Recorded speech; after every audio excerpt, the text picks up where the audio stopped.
guys, I'm Lottie and I wanted to make a video all about my anticipated releases for the last half of the year. I've got around 30 books to talk about, so go ahead and grab a tea in a sec. We might be here a little while. I won't be buying or reading them all this year, even though I really want to, so I'll settle for just telling you guys all about them. I'll be sure to put up the covers and the release dates on screen, but they might change in the future, so please bear that in mind. We'll be going through in chronological order just so it stays all organised, so make sure to write them down in the calendar if you want them as well. Starting with the spell shop, which I believe has actually already been released when I'm recording this, but I wanted to include it anyway just to say I have something for July. The cover really drew me in when I initially saw it. It looks exactly like a perfect cozy cottagecore fantasy. I mean, just look at that little cat thing on the cover there. It looks so silly, which is exactly what it's meant to be. We follow along with a woman's journey of having to start her life over again after the library she worked at burned down in the build-up of a revolution. She and her assistant, who is a sentient spider plant. I'm not really sure what a spider plant is, but I don't like spiders. Probably won't like that little guy. Steal as many books as they can before fleeing to the small remote island where she grew up, with the plan to lay low before anyone from the revolution comes looking for them. However, upon arrival, her plan won't quite succeed as she might have thought, met with the town in disarray and a rather nosy neighbour who could be a possible love interest. How exciting.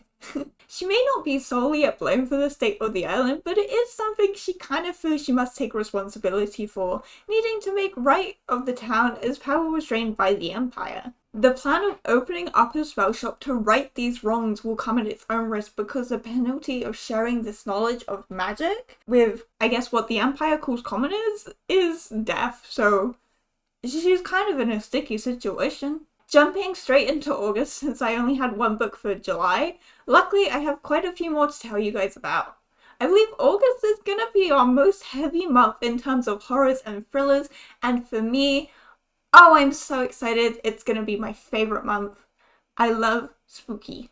The Blonde Eyes First is a young adult horror where we see a typical run-of-the-mill horror movie become reality for these students. And what is not to love with that initial premise? Oh, I am so excited. We follow along the main character, Devon, after she's been invited to a private school party by her sister, Drew. Devon, being kind of out of her element because she doesn't go to a private school like her sister, is determined to try new things and say yes to what she'd normally say no to, whilst being in this new environment. At least that's until these kids start asking her about her school and if there are fights and if her box spades are real or not. And then these kids bring out an Ouija board, and of course, something is released from it, and within 1 week, it is hunting Devon down. A trope we all know that in any horror movie, when Devon knows herself, the blonde will always be the first to die. It's going to be up to her to break the cycle, for her sister, her friends, and just knowing they're going to be another movie trope. I don't know if any of you guys feel the same way, but sometimes watching a horror movie, it makes me kind of mad knowing that one of the characters is gonna trip and fall or something, but by the sound of this premise, it's gonna be like Devon definitely knows she's in like a horror movie, so I think it'd be really fun and exciting to see what a character who knows what's potentially going to happen next and how she's gonna deal with that situation. Like, knowing she's possibly gonna trip whilst running away from this creature, whatever it is that's been released, and like having to like tell herself maybe like don't trip and die right now. Now this cover absolutely screams Hollywood and the entertainment world to me, which I just think is so cool. Just look at those pinks and blue, it is calling to me. And it has a tagline from Alice Oseman, and I love their work so much. So I have faith in this one. Last Seen Online is a young adult mystery where Delilah, our main character, becomes hooked on a scandal. Even though the scandal is like a decade old, she becomes determined to be the one to reveal to the public the truth of what happened. But as she digs deeper and deeper, finding blog posts that drag her down into this world of greed and conspiracies made up by the fandom, the more she learns, and as the truth is finally starting to unravel for her, she's in danger. For as much as she wants the truth, someone else is equally okay with murder so that these things, these secrets from the past 10 years, stay hidden. The plot reminds me a lot of The Cheerleaders, and it's also meant to be kind of like a good girl's guide to murder. So I have really high hopes for this one. I'm excited. I think it could be fun and cool. This next one, I was kind of hesitant to include it at first because I'm on the fence. It's The Perfect Son by Frida McFadden, and I'm just on the fence because after reading The Handmaid, that one fell a little short for me, but that's just one book in all of her work. And I recently picked up another book by her, so we'll see how it goes. The Perfect Son is a psychological thriller from the perspective of a mother, which in itself, I think that's kind of cool. I feel like we don't often get thrillers from the perspective of a mother, so I'm kind of excited in that way for it. I think it could be fun. Erica has always had this kind of intuition when it came to her oldest son that there may be something slightly off with him that she's never quite been able to put her finger on, but she never expected to be murder. When two detectives come to her door one night to talk to her son, who is a suspect of being involved with the disappearance of a high school girl, she will find out just how far she will go to save her family. Despite how much she wants to believe in her son's innocence, there are facts and evidence piling up against him, and even she knew before this ever happened there was something dark lurking just beneath the surface of her son. So she knew, she always knew there was something a little off, something a little weird, and it's coming to the surface. Yeah, another cover that absolutely just drew me in, that I just adore how it looks. I can't wait to see it on my bookshelves one day. It's Heads Will Roll by Josh Winning. Following along with Willow's life, a former sitcom star, after an internet scandal where, maybe she posted something that perhaps she really shouldn't have, she finds herself at a Camp Castaway, a camping retreat specifically only for adults. And already I'm really excited because I absolutely adore horrors and thrillers that take place on a camp, or, you know, when it's camp counselors. I don't know, I just find it really fun and interesting. And in stereotypical fashion for all thrillers on the first night of camp, we're gathering around the campfire for some spooky stories, telling of local legends and ghost stories. Yet one tale in particular catches Willow's ear, and it's Knock Knock Nancy. Even though she doesn't believe in ghosts, fear still builds the next day when they wake up, only to find that one of the other campers disappeared without a trace within the middle of the night. When she goes to bed that night, she hears a knocking at her door, and maybe she was a little too fast to dismiss the urban witch's legend. I'm kind of excited for this one. I'm excited for all of them. I keep saying that at the end of every one. I like horror so much. It stretches my little brain.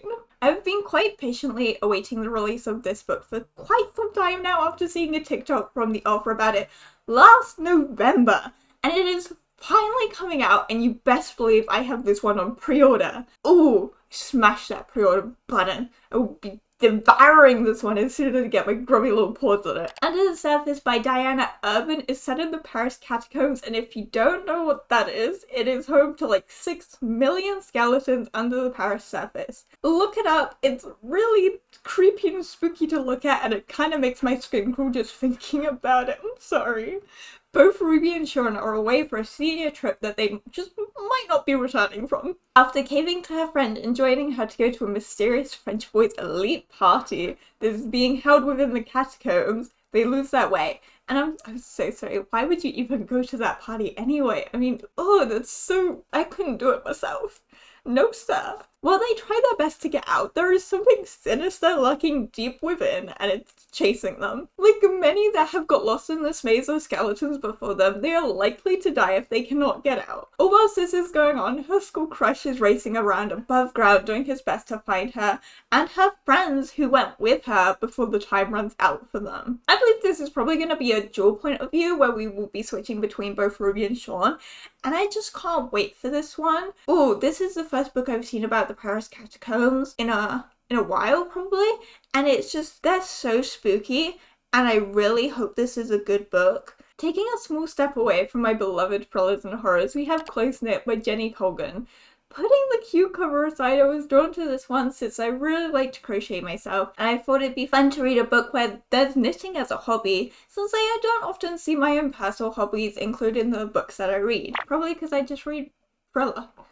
Can we get a thriller book where the victim stabs the killer with a knitting needle? I think that would be amazing. Anyway, sorry, it's meant to be a heartwarming tale of love, adventure, and close female friendship set in Scotland, and it's really screaming autumn vibes to me. taking place in a small town where everyone knows everything and knows everybody. They all know Gertie's always got her head in the clouds and is daydreaming her days away, wondering what life might be like if she had the courage to one day move out of this small town. As someone who grew up in a place like that, I am already seeing myself really connecting with Gertie. Living with both her mother and grandmother in a small cottage, always gossiping and always surrounded by wolves. One day she gets what she's been hoping for. A chance at something new, something bigger, a job opportunity that could mean for her the chance to move away and finally start reaching out for the dream she has. And I feel like this book might make me cry, and I feel like it could also be like kind of like coming of age romance, you know? Jumping right back into the deep end with my beloved scary stories comes a plot that reminds me slightly of the game The Devil Within. I don't know specifically why. If any of you know it, let me know if you get the same kind of vibe. The Examiner by Janice Hawlett. With 6 art students who seem like they couldn't be any more different than each other and can do nothing but fight, are stuck together with a murder that one of them, or all of them, are being suspected of. When the external examiner turns up to mark their work at the end of the year, he is completely convinced that the students have been involved in a murder of someone on the course as well, and are somehow covering it up somehow. I'm wondering if like the examiner has a name that he cannot find on there. Continuing to mix it up again with a little romantasy, next is Tales of a Monstrous Heart by Jennifer Delaney, a forbidden dark magic romance. Ooh. We are told Catherine is Fae, and despite that, she only wants to graduate from an Institute of Magic, and yet the Mortal Council are threatening her and the place she holds there. It's not fair. Being left with no other choice, she must accept a partnership with a mage, but not just any mage, a lord. Lord Blackthorn, who is also a cursed war hero. The return of the aforementioned dark magic is brought about by a string of murders and Fae disappearances, and both Kat and Emerus, who is the Lord by the way, may not be ready to uncover the secrets that they will find. This one seems that it is potentially going to be quite the high stakes fantasy, and I'm really looking forward to seeing that. Going on to September, which I believe is going to be our biggest month for book releases in general, and I cannot wait for some of the ones we are going to be getting. Starting off the month a little soft with a book that I believe will have a high chance of making me cry or perhaps sob is We'll Prescribe You a Cat by Seo Ishida. I'm sorry if I said that wrong. And I bet you can guess what this one will be about. Taking place in Kyoto, only those who are in desperate need can find this secret little facility with a strange way of treating their patients. And it also kind of reminds me of The Cat Returns, how you can only find the cat bureau if you are in desperate need. Each patient will be prescribed a cat that they will take as they go through their day-to-day lives. Their companion will be helping them to find and ease and perhaps maybe even hope for their own futures. We will be following 5 patients, all with their own unique struggles, ranging from a disheartened businessman to a geisha who is stuck blaming herself for the loss of a cat she once had, and 5 cats who, just like their own companions, are different from each other. And I'm sorry, it's already making me tear up about the geisha who is blaming herself for the loss of a cat. I think this book might destroy me, because I'm already about to cry. Oh no. Oh, I want to see the geisha get better. On a completely different note, I am no stranger to a little reality TV. I love to indulge in Married at First Sight and Love is Blind, so I don't think I am the only one when I say I think we've all kind of wondered what happens behind the scenes on reality TV, and all the parts they cut out or we don't catch on camera, and so I'm really hoping this book will scratch that itch. Then Things Went Dark by B. Fitzgerald is a debut in the adult thriller genre. She has written fantasy previously, it seems, but just not a thriller. Taking place on a deserted island, we follow the 6 contestants and how far they will go for the prize, and to be seen as a winner by everyone who's watching. Now, millions are watching, but it's not as someone wins, it's as one of the contestants, the most hated contestant for both the group and the audience, dies live on camera before the crew can cut away. The 5 are now left sat in a police station with no one getting the prize, or kind of obviously, but like, can secrets really like that stay hidden when the whole world has been watching you for the past 3 weeks? Again, something that might be a bit more niche. Some of you may only get this, and it might only hit with you guys in the UK, but for avid readers growing up in the 2000s, you guys might recognize the name Jacqueline Wilson. I sure do. She built my childhood. I miss her books so much. I wish I could read them and still have the childlike wonder and enjoyment of reading them. Because when I tell you I gasped and screamed after seeing that she was releasing a new book for adult readers called Think Again. We will be rejoining the girls from her Girls in Love series after they're now all grown up and living their own lives, and one of them even has a daughter now too. However, this life Ellie now leads isn't quite what she used to imagine when she was younger, and I think we can all relate to that a little bit. Despite all the good things she has, she still finds herself just being able to make her monthly mortgage payments and just being grateful for that. But it seems everything is about to turn around on her birthday, and no matter how old you get, life can still be full of surprises just waiting for you, whether you want them to happen or not. A Dark and Drowning Tide by Alison Soft is releasing next, and with such a pretty cover, it's just, ooh, it draws me in. It's all the like greens, and it's in a lake, and it's, ooh, chef's kiss, look at that cover. It is hard not to want to read this one. We follow along on the journey of the folklorist Lorelei, and it might not be a reference, but Gilmore Girls fans, rise up. With a quick temper on her expedition to find a fabled spring that has promises of untold power, a quest for her to prove herself to the king. If she is able to succeed, then she can finally make her dreams of becoming a naturalist a reality and move to faraway lands. And me too. Yet the expedition is already off to a bad start.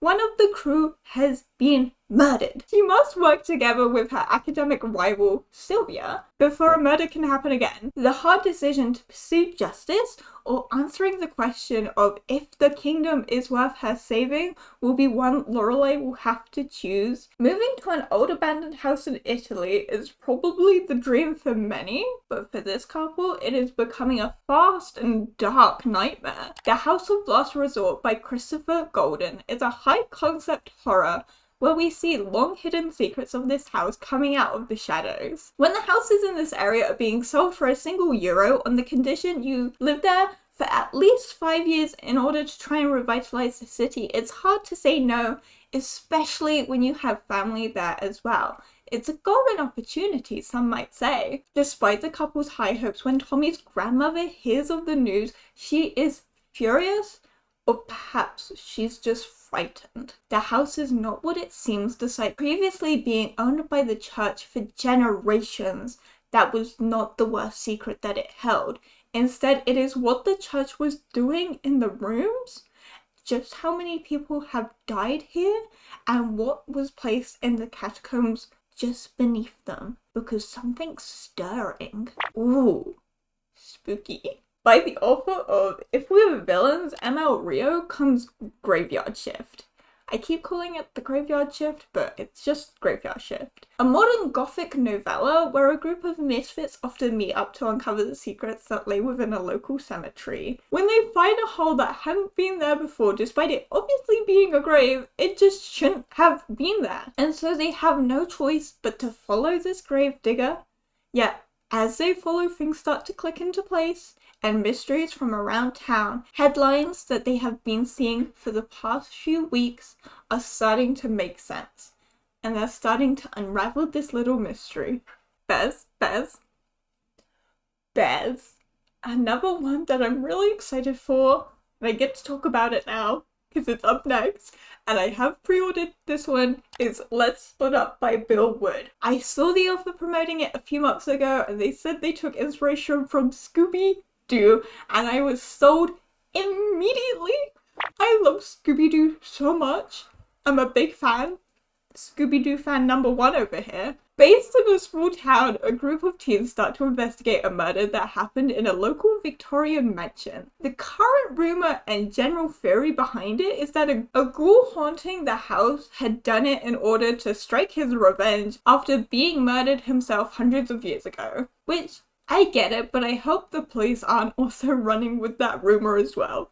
In order to find more evidence and piece together the real events, the group must split up and look for clues. Obviously, it's a decision that will be the best outcome, or a decision that will ruin their lives forever with death. Magic is dying within this land. A Fire in the Sky by Sophie Jordan follows along with our main character Tasmin, who may technically be a part of the royal family, but she is treated as anything but.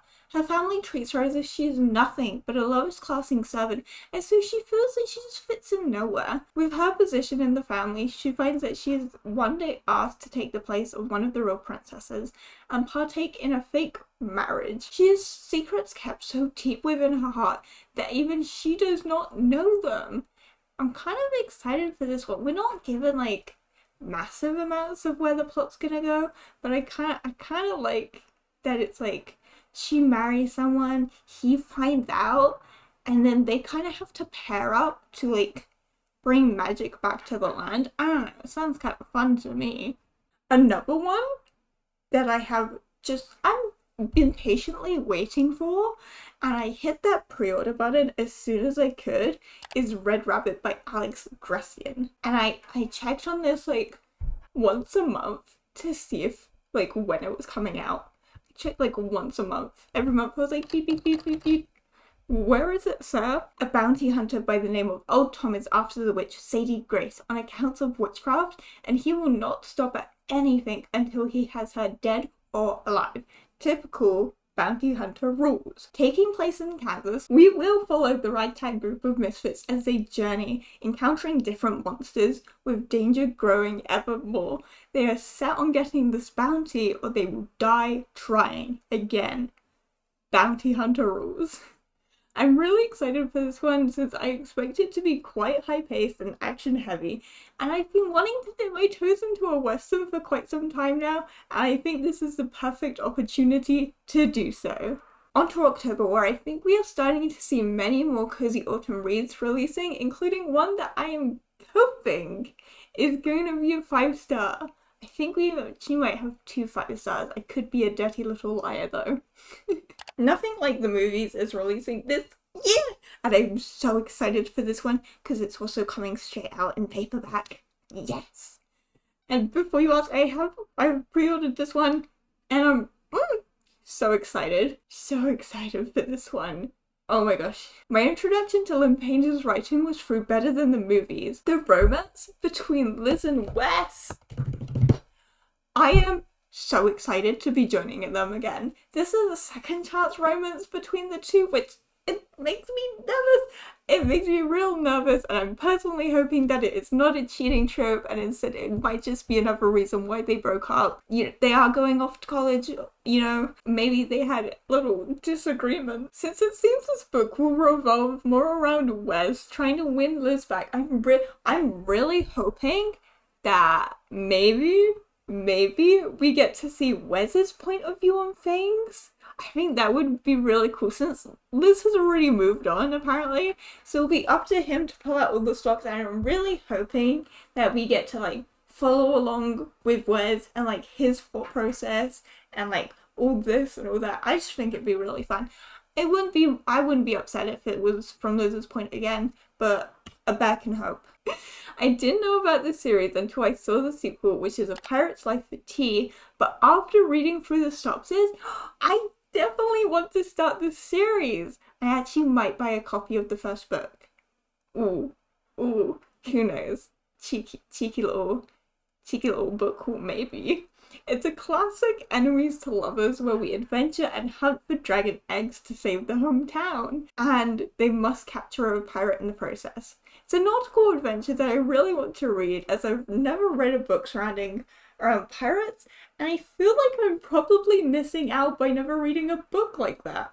This is one we spoke about in the last video, and it is Scuttle by Barnaby Walter. Another one where the cover just has an absolute chokehold on me, and I've not stopped thinking about it since then. Oh, just look at it. It looks so freaking creepy. Ugh. When an overnight camping trip on Halloween night goes wrong, a town is devastated to find out that one of the girls died.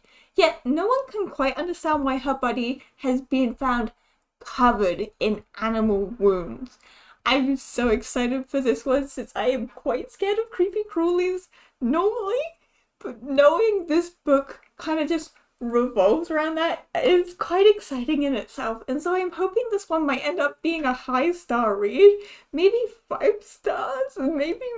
And now for a classic Japanese murder mystery that will revolve around a retired writer in the Labyrinth House Murders by Yukito Ayatsuji. I'm sorry if that's wrong, please correct me, and I will learn to pronounce it when we talk about this book again in the future. 4 of the best up-and-coming writers are invited to one of Japan's most famed retired writers' birthday party, and yet, upon arrival, are immediately met with a death. This death will lead them into a bizarre and deadly game where they'll be pitched against each other within the maze. I'm sorry. I'm so happy to be talking about these books because they all sound so cool, chat. As the competition goes further and further, murder will continue to follow. As an investigation starts to take place into what is really going on in this house, the answer will begin to float as to whether the writers can be saved or will everyone end up dying in the labyrinth. Was anyone else like a Greek mythology kid? Because ever since learning about the Minotaur in the labyrinth, I've had like a small like obsession with them. I want more labyrinth stories, more catacombs, labyrinths, books. That is horror, mystery, thriller. Ooh, makes me so happy. But after that, we'll do some low stakes and a bit of historical romance in Sword Crossed by Freya Mask. Matty, a dutiful heir to a struggling family business, has to hire a swordsman to help his arranged marriage to save his family from ruin. Something he's been trying and apparently failing to do for the past 10 years. Yet his struggling family, the only swordsman he can afford to hire is a con artist and a described full-time menace, Luca. Yet this part-time con artist has his own troubles too, trying to reinvent himself and move on from his past mistakes and crimes. Ooh, poor boy. As an alliance between the two grows, secrets threaten to spill, and with his family edging ever closer to ruin, are they ready to admit the truth? Ooh. Bit of historical romance and sword fighting. How fun and whimsical is that? Whilst I have not personally read a lot of historical fiction, or perhaps any at all for that matter, it's something I'd like to change this year. I am still really excited for this one, and it's The Bells of Westminster by Leonora Nattrass. Taking place in 1774, where opening this tomb will end in murder. I'm sorry, a lot of books on this list contain murder. I promise I read other stuff as well. When a society of antiquaries, each with their own wish to investigate the tomb for a different reason, come with a letter from none other than King George III with the intent of opening up the tomb of Edward I? What choice does Susan really have except to be compliant? The request is coming from the king. As the tomb is being prepared to be opened, a ghost of the dead king himself, King Edward I, is spotted, and it isn't long before someone is found dead. And now, after that, the corpse of the king is missing. He really has risen from the dead. With her father's position of dean in danger of scandal, a scandal of this size as well, she has no choice but to investigate and try and fix this. So long to her quiet life. I definitely, if anything's gonna be like my introduction to historical fiction, it's gonna be The Bells of Westminster, apparently, because that sounds exciting. Stephanie Garber is also quickly becoming an autobiographer for me. I don't know about you guys, but after reading Caraval and then after reading Once Upon a Broken Heart, I'm really excited for this return to the Caraval universe with this spectacular novella, which will be a perfect read for the winter season. You cannot tell me otherwise. I can just imagine getting cozy with a hot chocolate and a copy of this book in December now. I know it's summer, but I'm seeing it in my head. It's the great holiday eve, and a celebration is being planned for the whole city as Teller searches for the perfect gift for Legend, who is not too fond of the holiday himself, yet she believes with the perfect gift, she can turn it all around for him. And I do think this is just going to be like a sweet Christmassy little read. As I said, I can already imagine myself reading this December time little hot chocolate, little gingerbread man. Oh, it would be magical. As first woman ever admitted to this prestigious group of mages, Siona uncovers a deeply kept secret that could change the practice of magic forever. It's Blood Over Bright Heaven by M.L. Wong.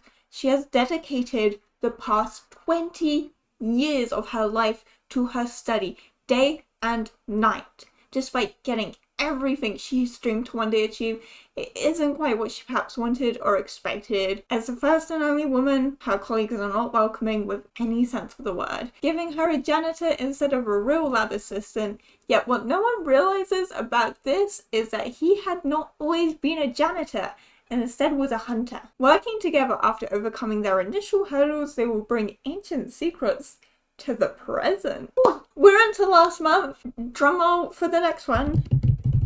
We're into the last month that I have books for, and that is November. We only have 3 books though. Sorry, I couldn't find a lot. So if you know any more, let me know in the comments below so I can write them down as well. It's another birthday party. Guys, we're celebrating the birthdays this year. Ink Ribbon Red by Alex Poverty. It's a mystery novel taking place in a country house, which is kind of a fun setting. I imagine it might be kind of remote, kind of secluded, but it's someone's birthday and the host has asked all their guests to provide a short mystery story where they will draw names from a hat to decide the victim and the killer. We're readers, so as many of you may know, it is common writer's advice to write from what you know.